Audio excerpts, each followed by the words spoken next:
Côte d'Ivoire. Le ministère de la Justice justifie la radiation de Tidjane Thiam de la liste électorale provisoire. La réaction des avocats du président du PDCI. Une semaine après la décision judiciaire de radier Tidjane Thiam, président du PDCI RDA, de la liste électorale, le ministère de la Justice a organisé une conférence de presse ce lundi 28 avril 2025 pour clarifier les motifs de cette mesure. Augustin Kouamé, directeur des affaires civiles et pénales, a insisté sur un point.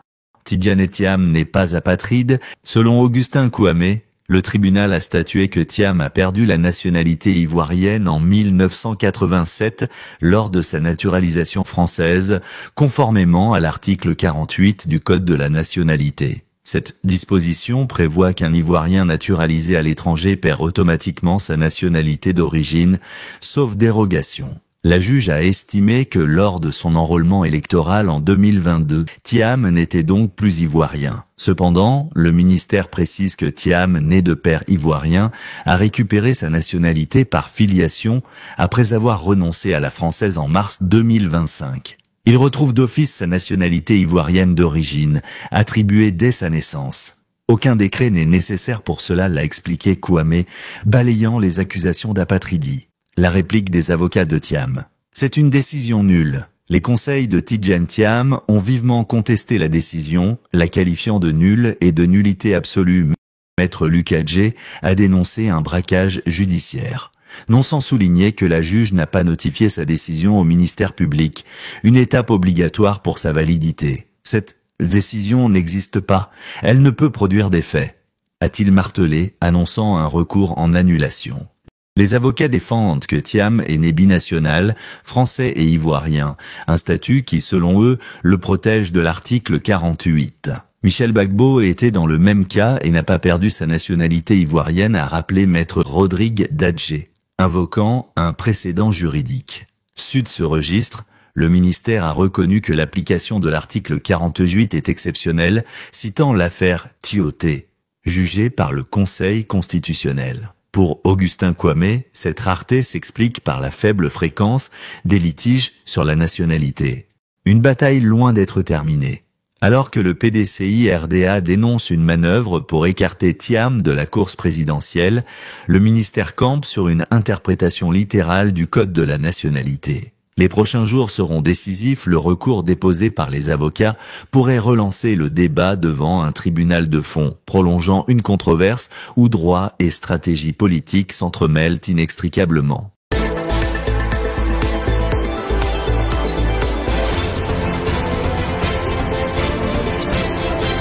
La France elle a plusieurs types d'acquisition de la nationalité française, la seule qu'on demande.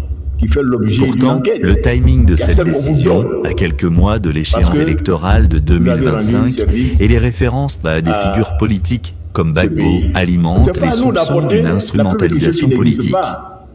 Si vous dites que nous avons obtenu volontairement la nationalité ivoirienne, vous apportez le décret, mais dès lors que la loi nous dit qu'on peut obtenir la nationalité par décret, donc on fait la demande, c'est volontaire, mais on peut l'obtenir quand on vous la donne. Donc c'est à vous qui apportez la preuve du décret, de démontrer que pour obtenir ce décret, j'ai fait une demande. Mais ne me demandez pas à moi de démontrer que ce qui n'existe pas, je vous dis, je n'ai pas fait de demande. Si je n'ai pas fait de demande, comment je vais vous démontrer que j'ai demandé la nationalité française? Tout en sachant que nous estimons qu'il n'est pas du tout concerné par l'article 48, mais par l'article 48, et donc par conséquent que c'était peut-être surabondant d'en parler, mais puisque le décret existe, il fallait qu'on en parle. Et nous avons eu un certain nombre de documents que mon confrère Dadjé dont il va vous en parler tout à l'heure, au besoin, il va vous les faire voir, qui démontrent que finalement, le président Thiam, il est français de naissance. Il est français de naissance. Il est français de naissance parce que son père était français. français de naissance parce que son père était français. Il est ivoirien de naissance parce que sa mère était ivoirienne. Donc il est un binational. Et le binational n'est pas concerné par l'article 48. Alors, naturellement, quand vous avez lu la...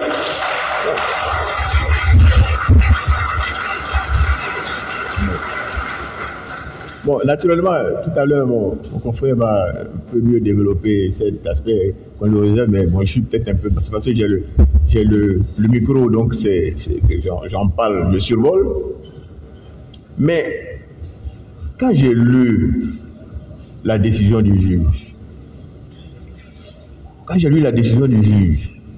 le juge dit, mais que ce document est illisible. Mais nous, on a fait des copies, mais il est lisible. Même les copies sur copies sont lisibles. Elle dit que ce n'est pas lisible.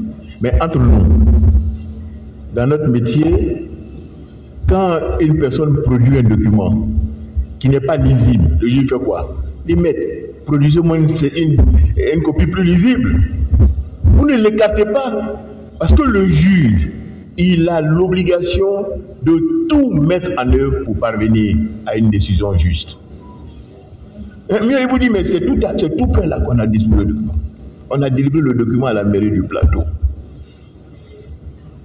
On aurait pu renvoyer le dossier pour faire un compulsoire, puisque on n'avait pas cette crainte que ce document pouvait être rejeté. Si c'est un document officiel, c'est à la mairie tout près là. Mais en réalité, le président, l'ancien président de la Cour d'appel ce matin, qui est le directeur des affaires civiles, il a essayé d'expliquer, mais le délai qui était imparti au juge pour trancher le litige, un délai de 5 jours. Mais entre les 5 jours, il y a eu le samedi, il y a eu le dimanche, il y a eu le lundi férié. Donc en réalité, nous avons le premier jour, nous l'avons occupé pour solliciter justement le renvoi pour répliquer aux requêtes des demandeurs que nous n'avions pas en notre possession. Et le dernier jour, c'était le 5e jour. Et vous avez vu que le juge a rendu une décision de près de 40 pages à une audience qui s'est achevée à midi, à 15h. Donc entre midi et 15h, midi et 16h, elle a rédigé les 48 pages.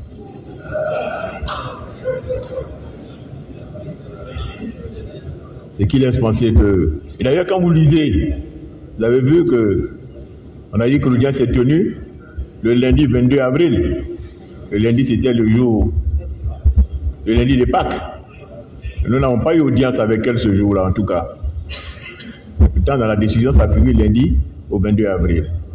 Alors, tout à l'heure, quand Maître Dadjié aura pu insister sur la binationalité du président Thiam, je vous ouvrirai quelques axes, parce que je sais que c'est ce que vous attendez.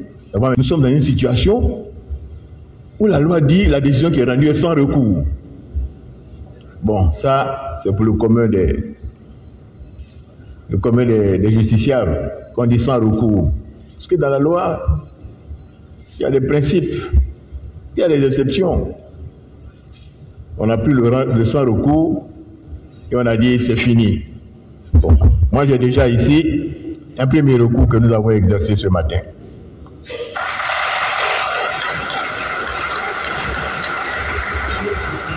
Nous avons exercé ce recours parce que dans la précipitation, le juge qui a tranché un litige qui porte sur la contestation de la nationalité, qui touche l'état des personnes,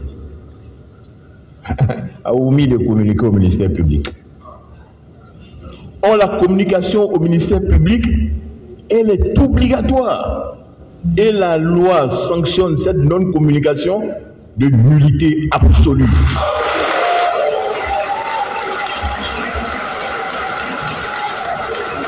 Donc, par le dépôt de cette requête, la décision qui a été prise, elle n'existe pas. Elle ne peut pas produire d'effet parce qu'elle est nulle.